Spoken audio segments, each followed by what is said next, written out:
Hello, everyone. Welcome. Good morning, good afternoon, good evening from all parts of the world you're taking part in this event. As you all know, today is June 20th, which is World Refugee Day. So I'll just like to wish you all happy World Refugee Day. There is no better day to have our Baobab EdTech for Refugee event.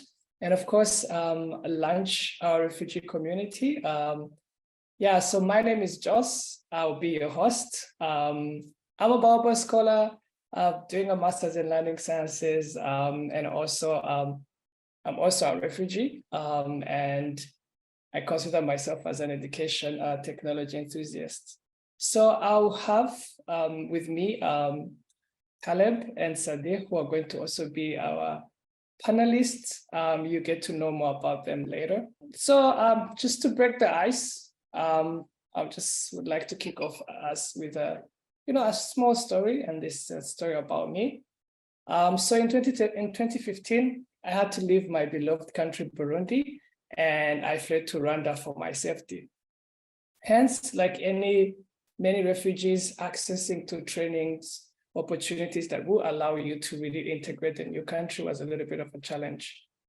Some of the challenges were just, access to resources, but also like paperwork, documentations that will allow me to register for these opportunities.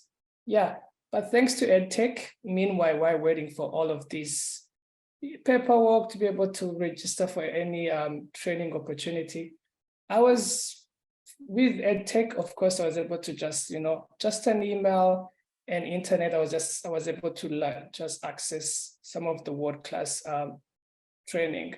So not only this prepared me for my transition to the new country, but also prepared me to just, work for the gig economy and, work anywhere from just my PC. So, and today I still use EdTech to not only empower other people, but also like to upskill myself. So that's why today's conversation is very dear to me. And I hope it's a beginning of many, many more conversation to promote EdTech. So you are welcome to share with us from which part of the world you're joining us from.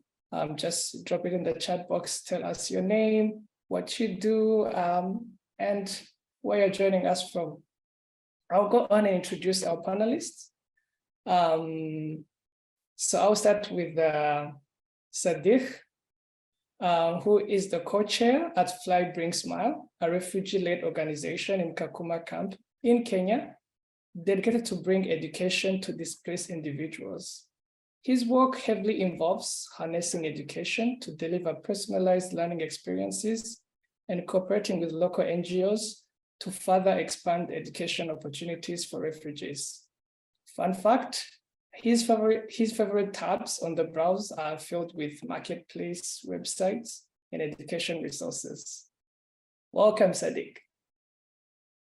Thank you, Joss. Thank you for welcoming.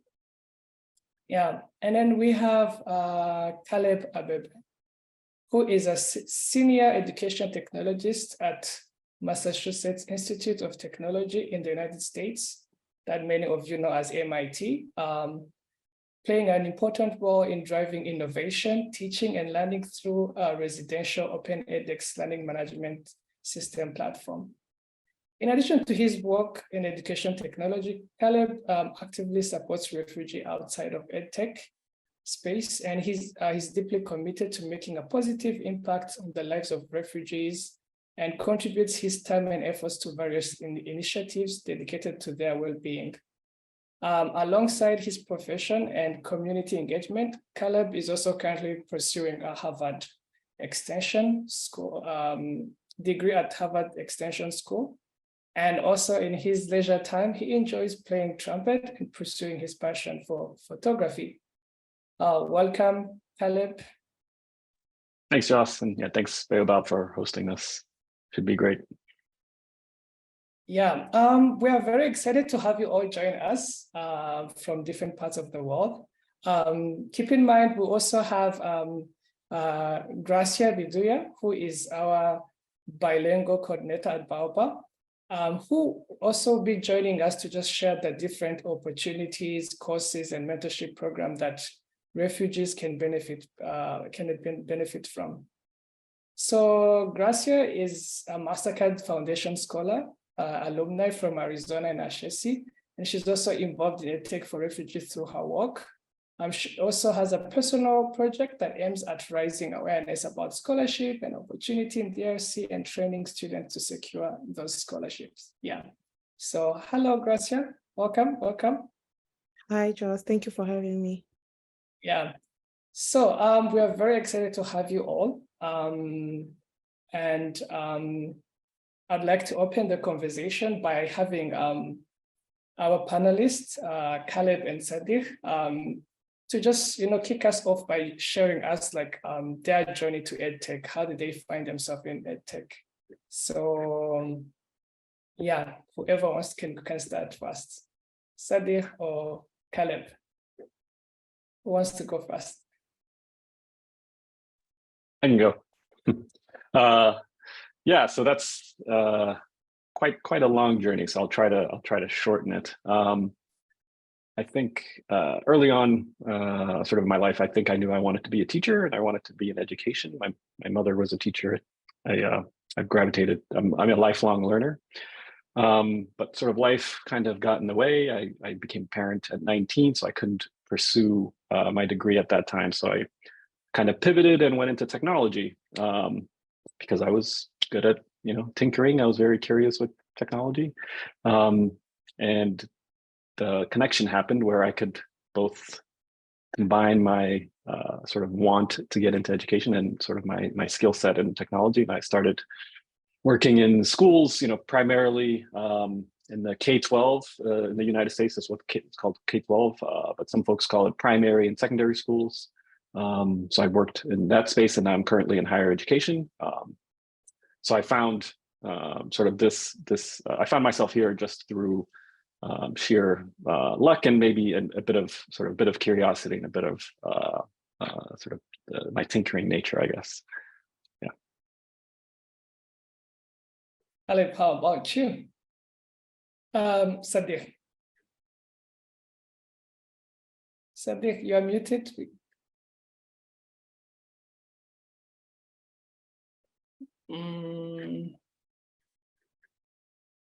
Okay, I think probably Sadiq is experiencing some challenges. Okay, I'll just Caleb, meanwhile, when Sadiq is trying to just connect, I think right now you're on the spotlight. Yeah, but no pressure. We also have like the audience that is also welcome to just chip in the chat group. Sadiq, you're back? Yes, thank you, Joss. I'm back. Yeah. Let me share a little bit about my journey with EdTech. My journey in EdTech is deeply rooted in my passion for technology. From a young age, I found myself fascinated by the possibilities it presented, especially in how it could impact education. This interest only grew stronger in my teenage years, where I witnessed firsthand the power of technology in transforming learning environments. So my first time using or having access to education technology was in teenage years. I realized that technology had an immense potential to democratize the learning. And we had it could break down some barriers that were traditionally considered insurmountable or geographically bound, financial constraints, and maybe physical limitations. By leveraging technology learning, it was accessible to me and wherever I was in the rural area where the Kakuma refugee camp is in the northern Kenya. So this realization was a turning point for me. I saw how it could reach individuals in ways traditional methods could not, through personalized learning experiences and also flexible study times and tailored learning materials. The promise of a truly inclusive and accessible education system fueled my drive to contribute to this field. So I dedicated myself to the world of education technology, driven by the idea of harnessing technology to empower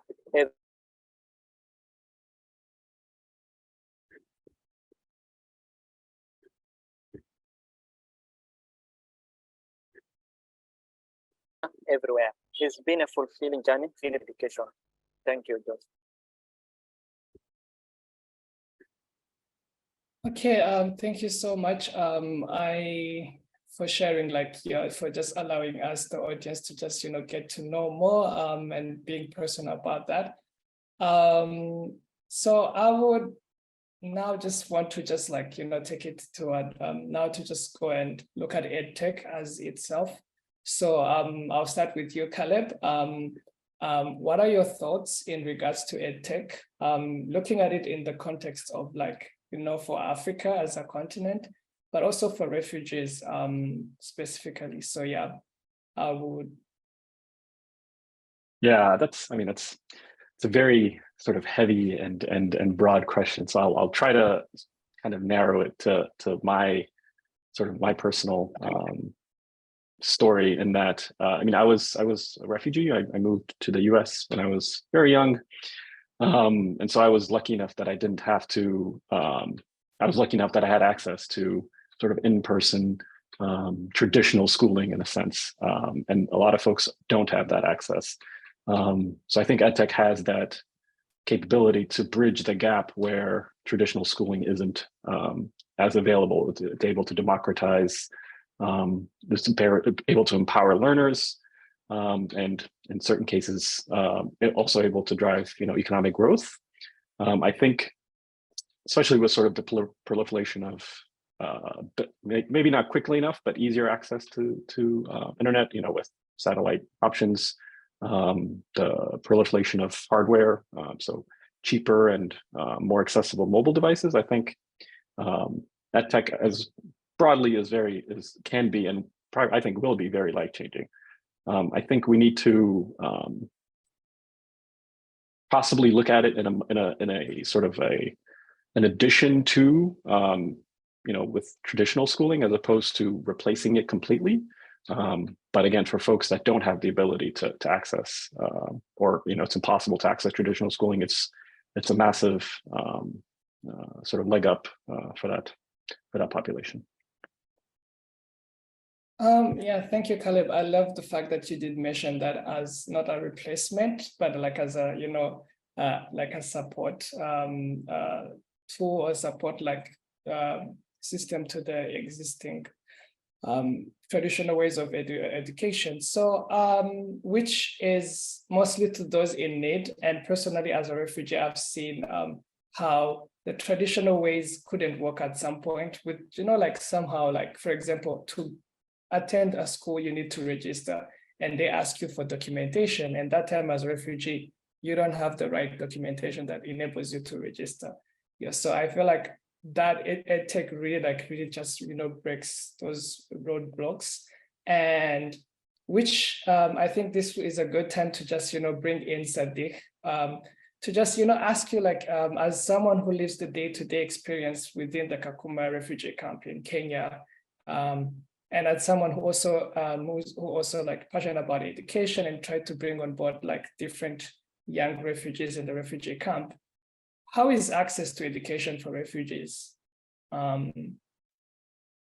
Sadiq, the floor is yours.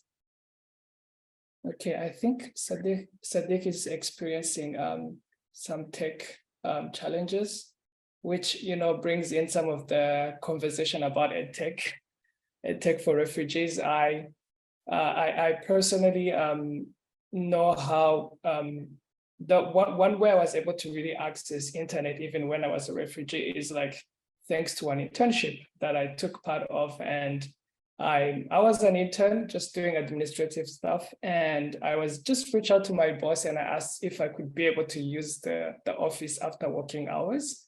And she was like, of course, sure, you can. And I think that's how I just moved from being that intern who used to just bring coffee And I learned a couple of things like, marketing, digital marketing. And then I just moved to the intern who used to bring coffee now to the marketing intern. And since then, I've just been growing. And I think with all the limitations that refugees really experience, Caleb, how do you think EdTech can contribute to refugees' education? If not already, if you have any examples where education technology is just helping a lot of young refugees.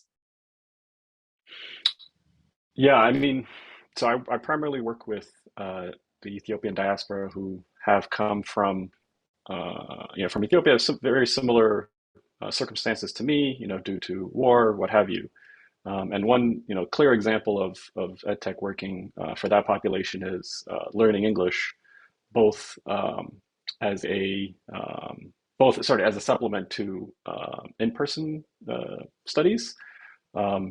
Something as simple as sort of conversational English in YouTube is just so powerful. It's funny enough, I learned English by watching videotapes my aunt mailed us back home. And that's obviously a very, more archaic version of ed tech, but I think even that was helpful. So in this sort of in the world that I live in, helping folks learning English is sort of a really big step to, eventually, understanding, work and furthering their education and using sort of the free platforms available, which again, YouTube, I love YouTube for that. That's one specific example that I think that's translatable to other places as well. When you just mentioned how you learn English using YouTube videos, that was me. That was me at that time. I learned my basic English using YouTube, and also took a couple of courses online that were free. Some of them were not like fully free, like you just go through the online course, but for you only pay if you need like the certificate to use. But I can relate. My first like basic English, I learned it using YouTube. That was in 2015. That was in 2015 when I, yeah. So it's always that is one of the opportunities that that really like about EdTech, how it's for everyone. Like you don't need like a certain immigration status to just take advantage of this, and which is one of the main challenges of refugees who are in refugee camps. Not only there are like a couple of laws that don't really allow refugees to partake part in different activities outside of the refugee camp. And we all, I think Sadiq is the right person to just, share with us like the whole experience in the refugee camp because he lives there. So Sadiq, if you can just, share with us like some of the, how is access to education for refugees, like where you are in the refugee camp? Yeah, and feel free, you don't have to turn on your camera because I know that could also like, hold back your internet. So feel free to just share with us like via audio. Thank you, Josh. I'm sorry to the internet disconnection. As someone who lived in Kakuma, living in the Kakuma refugee camp, one is confronted with the complexities and challenges of access to education. While the provision of formal education exists. Okay, I think we lost our brother Sadiq. So again, talking about like EdTech and all the limitations that we have. I remember very well in the pandemic, when at that time, that was before coming here, I was still in Rwanda, and where I saw the different partners coming in and making YouTube free. So at that time, all the YouTube materials, professors, teachers were able to just like, upload their content, and in partnership with the local communication companies like MTN and Airtel, they were able to just like, disable like payments for this platform. And I remember this was just like was a very good opportunity, and I saw how people are like really chipping in to make sure like even those who don't have access to internet be able to access this type of opportunities. So that is one example of what governments are doing and other stakeholders. And Sadiq, Khaled, if you would mind, like what are the resources there, like, or I mean, especially in your work, what are the things that are there that are really supporting refugees to really access education technology? Or what is being done, what is in the pipeline to support more refugees to access education technology?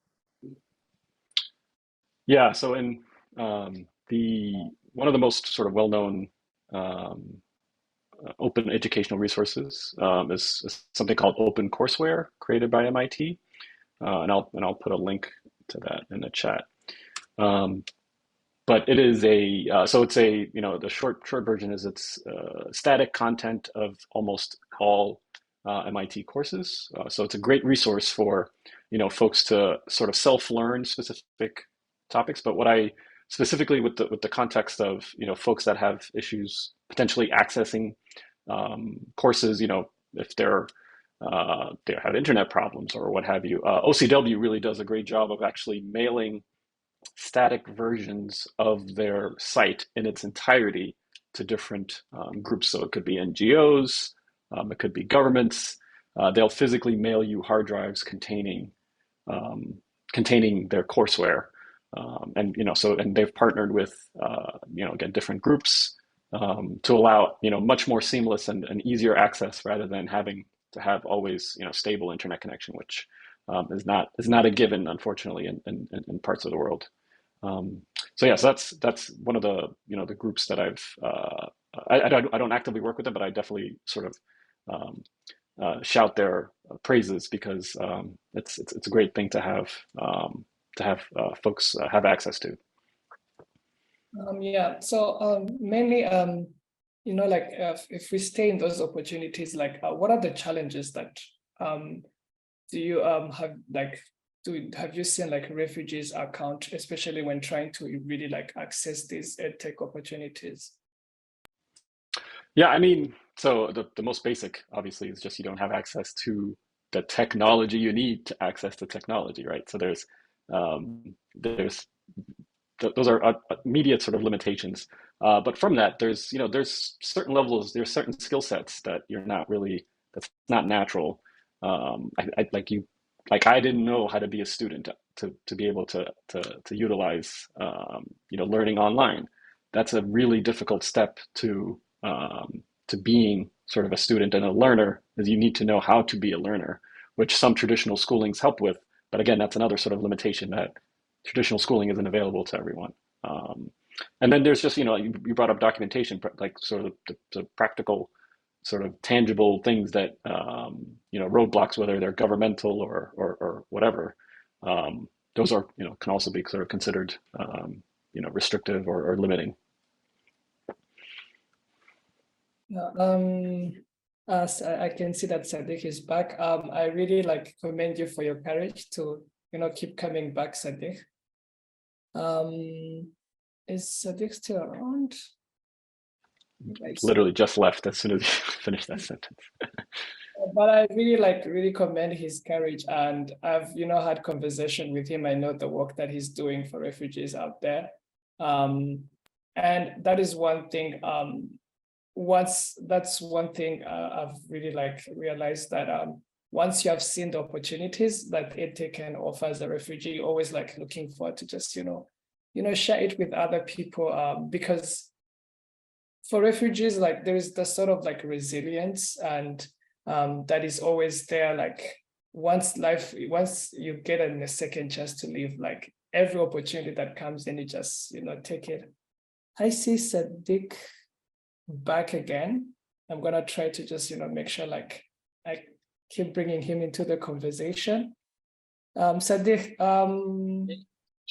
yes, Joss, I'm back. Thank you.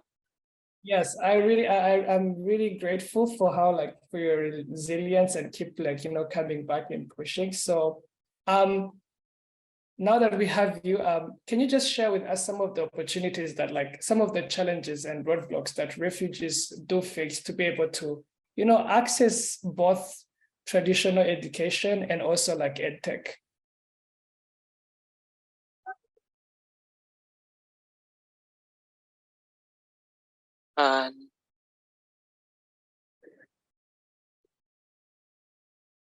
Okay, definitely. While EdTech has a great potential for refugee education, there are substantial obstacles that can limit its access.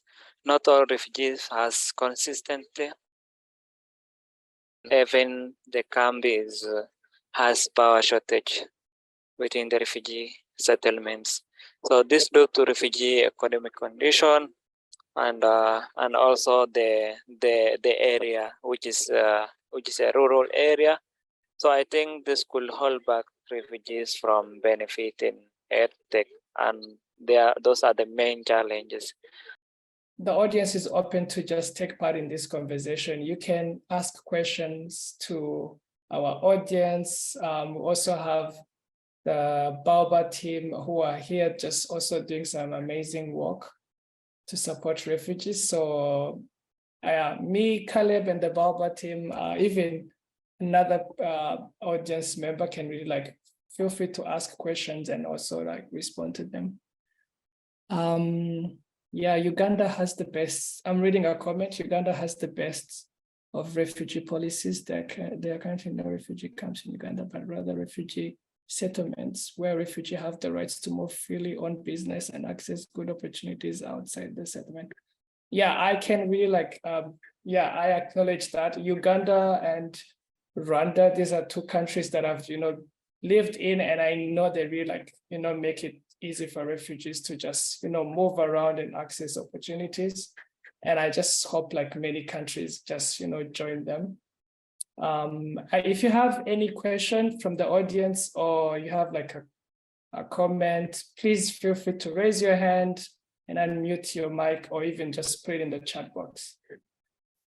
Talking about, because I think we did mention education, like we did mention like access as, the basic part, but we also have like in this era where like we have things like artificial intelligence, taking on and all of like, we know that automation and technology may just, take away some jobs.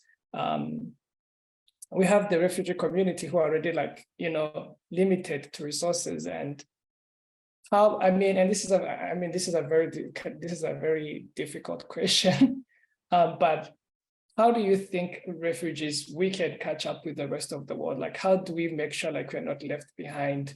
And how can different, advocates for refugee, chip in to support refugees to not like, miss out or be left behind? Yeah, man, I think if I can answer that in any meaningful way, would be amazing. But I think sort of the realities of accessing, having access to limited resources, that should be acknowledged, and I think it should be. I don't know if it should be celebrated, but it should be, definitely not celebrated. But it's like there is a limited resource pool, and that is an issue that we can solve it or not. That's acknowledged. So therefore, it's probably, it's definitely multi-pronged. Infrastructure is a good one. Like there needs to be some level of stability with simple things like electricity, right? Just access to living, to better living standards.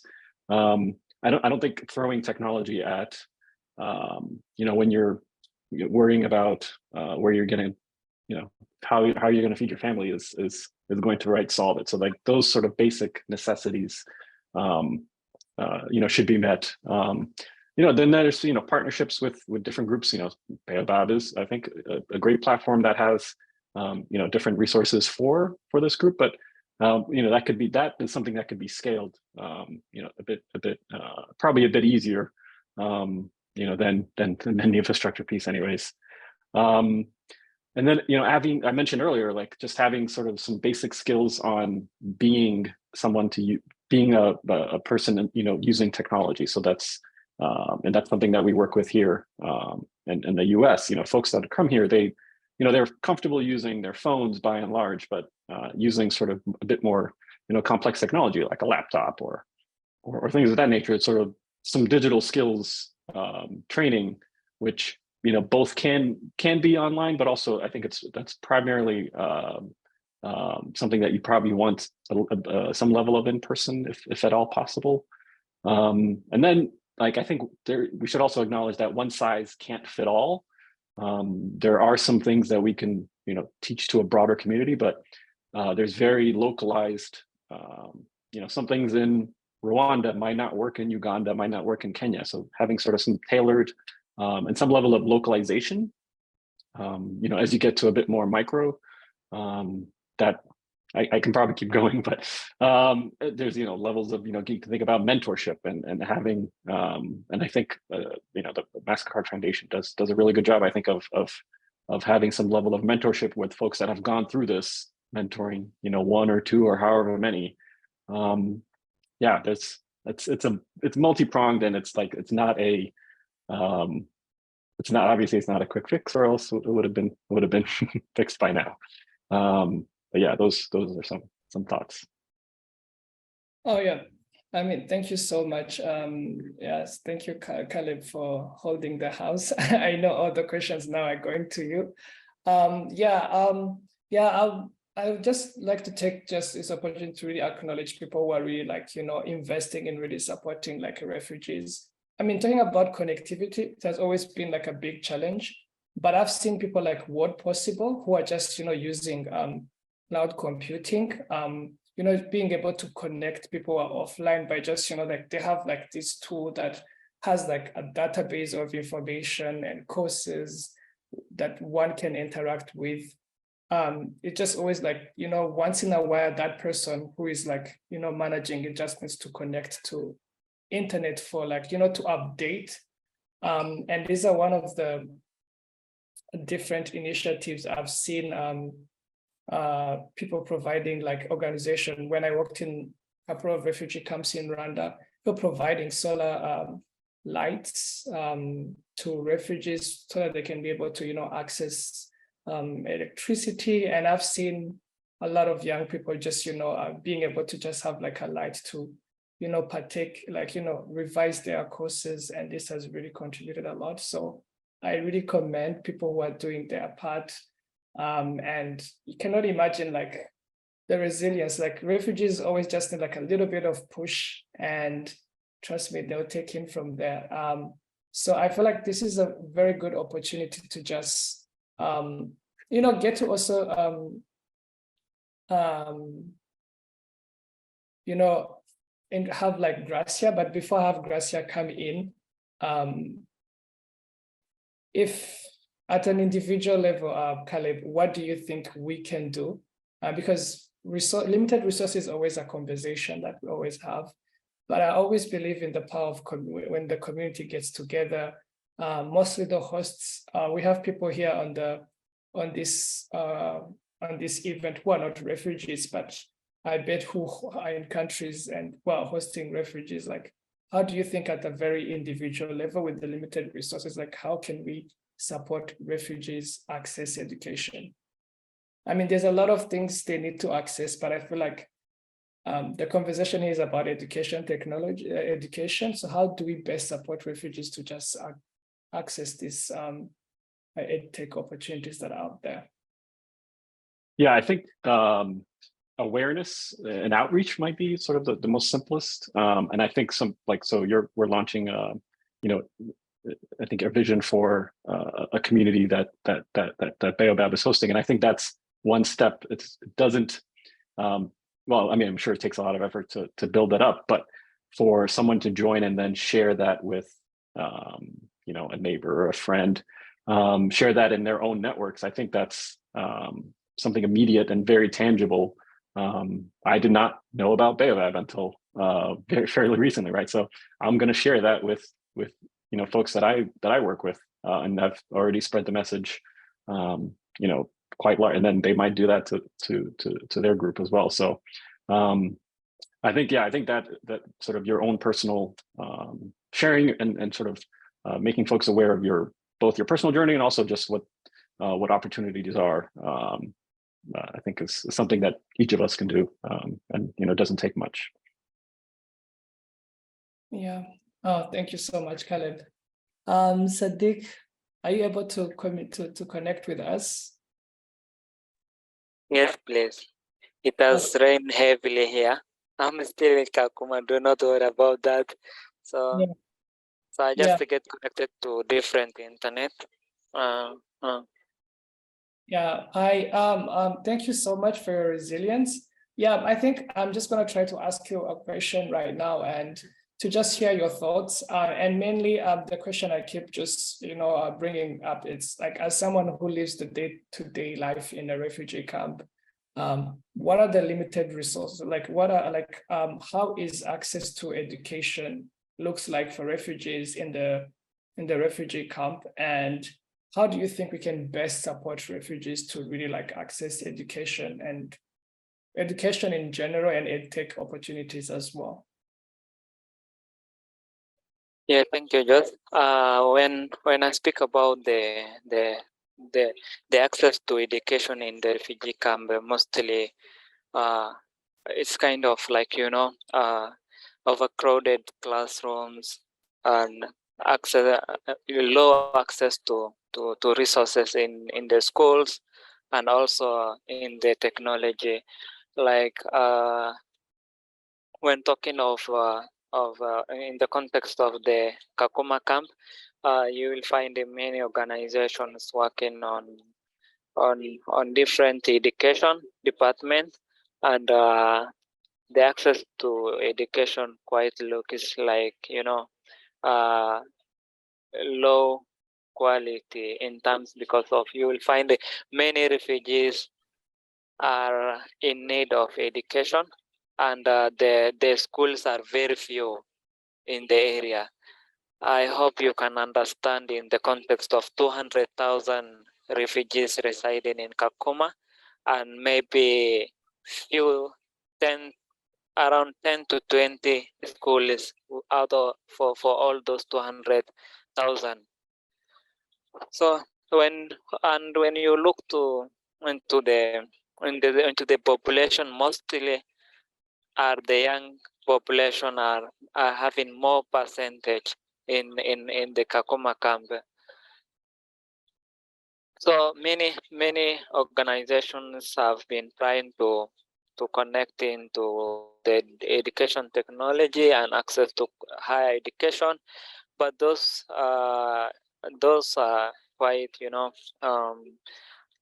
it is important to note that these opportunities are still limited to a small percentage of the refugee population, which unfortunately leaves many behind. It is therefore crucial that we continue to innovate and find ways to extend these opportunities to as many individuals as possible, so that every refugee has a fair chance at a quality education. Yeah, thank you. Yeah, Sadiq, thank you so much for really sharing with us. And I know you work with refugees in the refugee camp. So if you can just give us how best people can support refugees, both at an individual level and also at the organization level, what are some of the things that you see in the refugee camp that are lacking, and that what are those small things that we can do and for them to just boost refugees, I don't know, resilience and access to education, to the limited resources that are already there? How can we support them? Yeah, you can just give a couple of examples of support that refugees need right now to access EdTech opportunities. Yeah, thank you.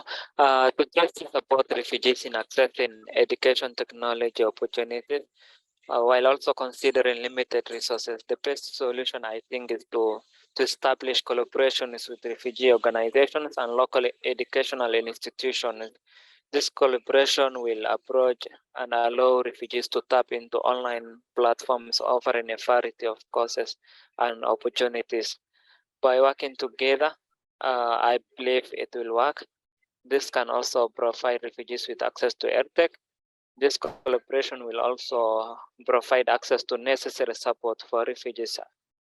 And also additionally, this effort will have the possibility to ensure connectivity and something access to devices, access to power, and also this approach maximizes the potential for refugees to benefit from education technology. So I think the best way is to collaborate with the local institutions, refugee organizations, and communities, so that we can best reach out to the refugee communities to have access to education technology. Thank you. Yeah, thank you so much.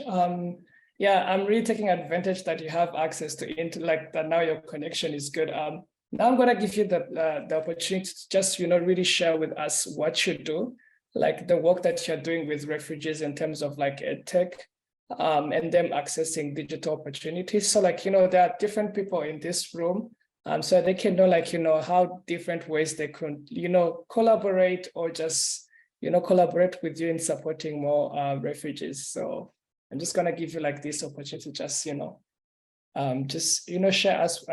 with us a little bit what your work with refugees. Thank you just for giving me this opportunity. Actually, when you look in the story of where I've started, some years back, we had in personal, as I narrated, I had a passion on technology, especially on access to technology and digital skills.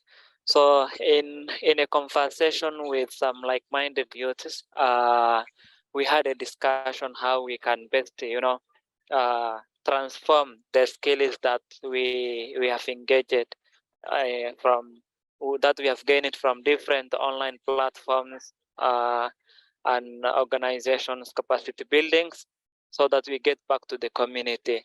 We started an initiative which is a led organization, Fly Bring Smile, which is working on education. And what we do is that we work on with collaboration with local partners, local NGOs that operate within Kakuma refugee camp to support us the idea we presented.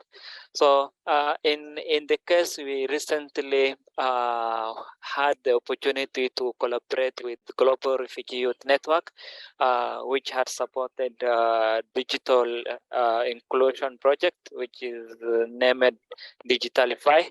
And it's all about trending skills about web development and graphic design, which is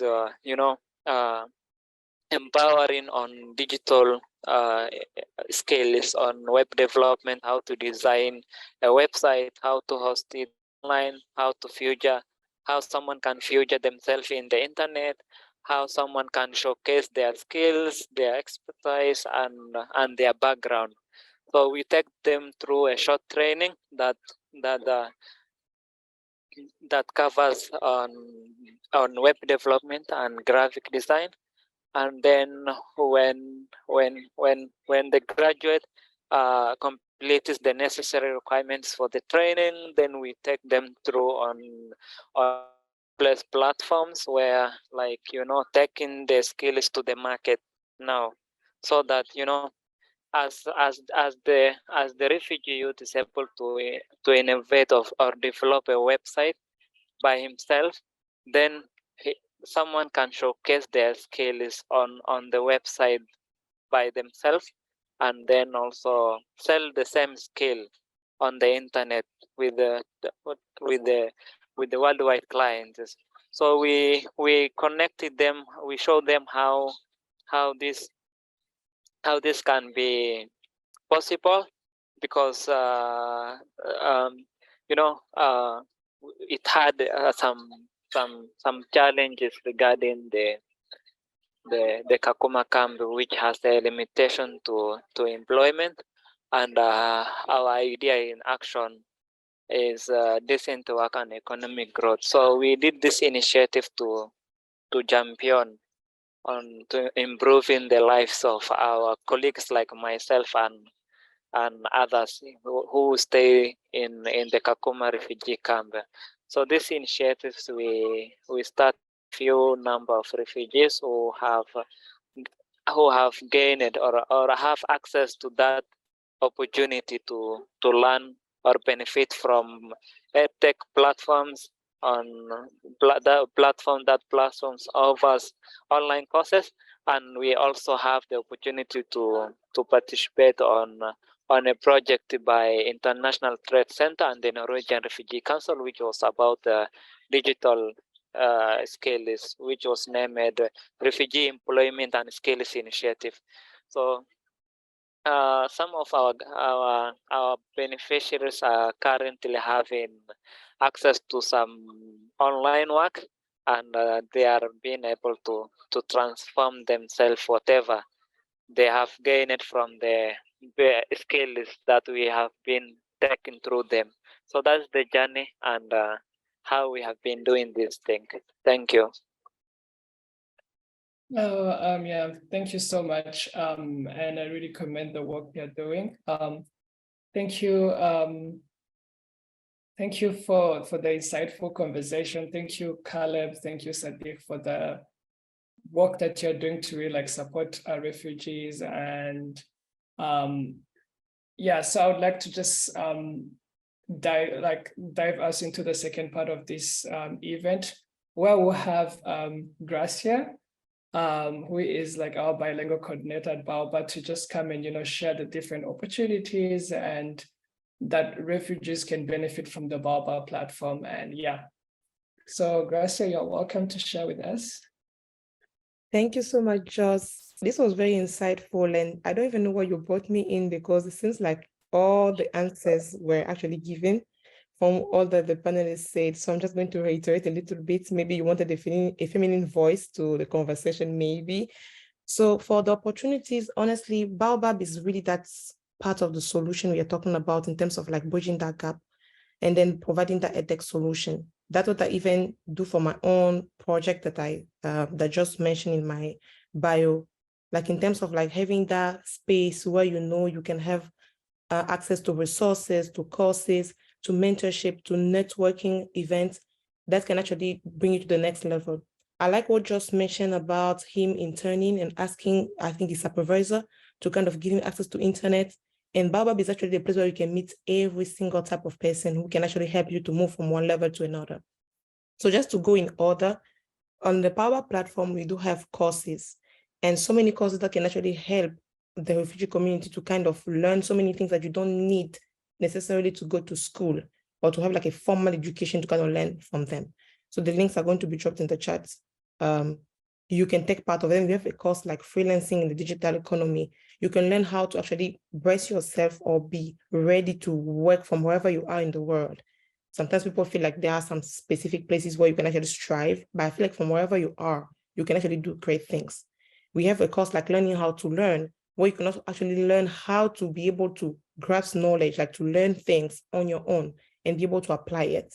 And a course on how to write a CV or a resume, how to build your profile, your LinkedIn profile. We have so many courses that can help you. And the good thing is that you even get certificates for some of those courses that attest that you've done it, and you can be able to brand it everywhere you go. So you can build your CV. You don't need to have gone to Ashesi, to KNUST, or to Arizona State University, but those courses, because we work with all those organizations, they are the ones who are even helping us build those courses. So you actually have that credit to have gotten that knowledge from them as well through the Baobab platform. So there are so many courses, and I feel like if you're not on the Baobab platform now, we'll also put the link in the chat for you to join and take part to all those opportunities. So talking about the courses now, I'm going to talk about the opportunities as well. This is actually one of my favorite parts because you get to see so many things. It's not only the opportunities that Baobab do post, because I know sometimes people do say that, okay, some of the opportunities are maybe just related to scholars, but we actually curate a pool of opportunities from wherever that we can actually attest that they are credible and put them on the platform. So it's like that one-stop shop where you can actually have all those opportunities that are actually credible for you to take part of. You can see opportunities from wherever place you find yourself, in your home country, in your host country, wherever you want to be. And if you qualify for it, you can actually apply for them. So for the opportunities as well, it's really up to you. And I like what one of the panelists said, I think, or maybe it was just saying that like the refugees already have that passion and willingness to do things. They just need a little push. So I feel like having the Baobab platform, you can just actually take that push to kind of like just go on your own, find those opportunities to actually take you to the next level. And talking about mentorship that Caleb mentioned, oh yes, that's actually a great tool, a very great tool, because you get to apply, you are assigned to a mentor, and from there, you can mentor you in any aspect of your life. Like if you want to maybe learn how to use tools online, or maybe you want to learn how to improve your public speaking, any topic at all, they should be able to help you. And you get to meet that person, you get to know them, you get to network. And that's actually part of building your network and having someone that you can lean to, who can also open up doors for you. And talking about mentorship as well, we do have events, like this is like one of a kind, but we also do have so many events in different topics, both in French, both in French and in English. So you can actually take part to all those events. They are open to everyone. You can join, you can get to meet the people in there, both the people in the audience or the panelists. And we do share the LinkedIn profile as well. So you can actually take advantage of all those things. So that's really all the things I have to share, but I know that the conversation does not end here. So I actually want to invite you guys to join the Baobab community chats that I'm going to drop in here. And once you are there, I just want you to kind of let me know that you are there. So at least we can actually share all the other resources, because we are not just going to provide it one time and hope that does it. You know what to find us. You have our emails, but we also want to have a space where we can actually just keep communicating. And Salik and Caleb, you guys are really, really, I actually beg you guys to be there as well, because you know a couple of people, you've been in that space. So you can actually join the community so that we can have people who maybe had questions that they couldn't answer here, or maybe for some reasons, so many people registered, but they're not here. On top of the recording, they can also have a space to kind of meet you guys. So that's all for me, unless just you have anything you want me to talk about. I mean, I know we cannot have, like, we can take the whole day talk about refugee and education, but I think this is the time we've been waiting for to just, launch like our refugee chat group community, where we can, take further this conversation, share like our different support to the refugee community, but also like share opportunities. It's going to be both for refugees and those who are willing to support like the refugee community. So I think this is the time we launch it. So Gracia is just gonna drop the chat groups. Please join us there. I think Gracia, you also like have a poll for us. Caleb, Sadiq, do you have any final notes you'd like to close us on? I just wanted to acknowledge the amazing work Sadiq is doing. That's absolutely, that's kudos. That's so great. And I mean, I think, we mentioned this before in that I don't necessarily work specifically on EdTech with refugees, but because that is a sort of can go hand in hand with the work that I am doing. I'm going to start sort of purposely moving towards that. But it's amazing to get all these ideas, from this group, just from this, whatever hour-long conversations we've had. So I'm really appreciative of the time and the conversation. Sadiq, do you have anything you'd like to add? And we commend you for the great work that you're doing out there. Yeah, sure. Thank you. Actually, I'm much more than happy to how Baobab is transforming and how Baobab platform works. It's really amazing a platform that I get to know ever of my experience. So I'm glad to be of this family and looking to have more engagement on the conversations further. I'm happy that us today here, and congratulations to everyone who joined it or make it to happen this. And all the best with the launch of Baobab platform. Thank you, everyone. Thank you, all of you, for taking part in this thing and in this event. Thank you to our panelists, our audience. I know, like, some of you, it has been a long day, but you still just made some time to just join us. Thank you. Many thanks to the Baobab team, for supporting this event and for, like, even, making that space to support, like, more conversation like this. I hope this serves as a kickoff for more conversation on how we can, like, support refugees. And please keep join the community, bring those thoughts, those ideas, those opportunities.